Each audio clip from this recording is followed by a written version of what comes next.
நான் இன்னைக்கு எங்களூன்ற தலைப்பில் பேச வந்திருக்கேன். நமது ஊர் ஸ்ரீவில்லிபுத்தூர் மேற்குலட்சி மலையின் அடிவாரத்தில் அமைந்துள்ள அழகான ஊர். இந்த ஊரின் முதல் பெருமை ஆண்டாள் பிறந்த ஊர் என்பதாகும்.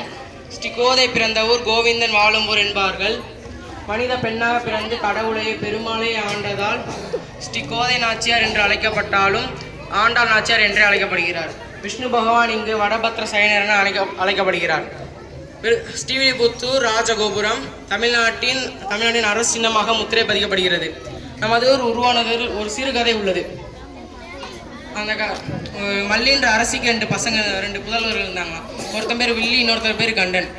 ரெண்டு பேருமே நம்ம ஸ்ரீவில்லிபுத்தூர் வந்து ஃபஸ்ட்டு வனப்பகுதி இருந்தப்போ அந்த வனப்பகுதியில் வந்து வேட்டையாட வராங்க. ரெண்டு பேருமே வேறு வேறு திசையில் போய் வேட்டையாட போகிறாங்க. அப்படி வேட்டையாட போனவங்கள கண்ணன், அதாவது மணிகண்ணனை வந்து புலி கொன்றது. நம்ம வில்லி அது தெரியாமல் அவன் தம்பியை தேடி காடு விட்டு அலையிறான். அப்படி அலைஞ்சு ஒரு இடத்துல வந்து அம்மன் தூங்க ஆரம்பிச்சிடுறான்.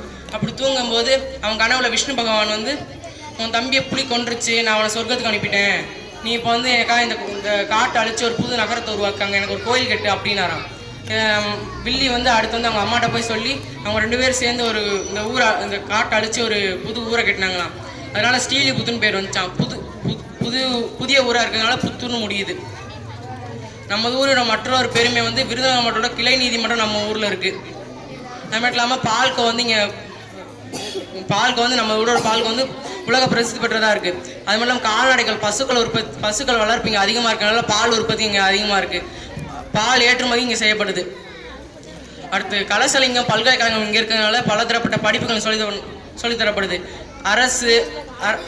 தனியார் மற்றும் அரசு பள்ளிகள், நடுநிலைப் பள்ளிகள், மேல்நிலைப் பள்ளிகள், உயர்நிலைப் பள்ளிகள் நிறையா இருக்குது. அது மட்டும் இல்லாமல் கட்டடத்துக்கு இங்கே பஞ்சமே இல்லை. ஆடி மாதத்தில் ஆண்டாள் கோயில் நடக்கிற ஆடிப்புற திருவிழா இங்கே ரொம்ப புகழ்பெற்றதாக இருக்குது. இதை பார்க்க பலதரப்பட்ட மக்கள் வராங்க. இது நம்ம நாட்டோட இன்னொரு பெருமையாக இருக்குது. நன்றி.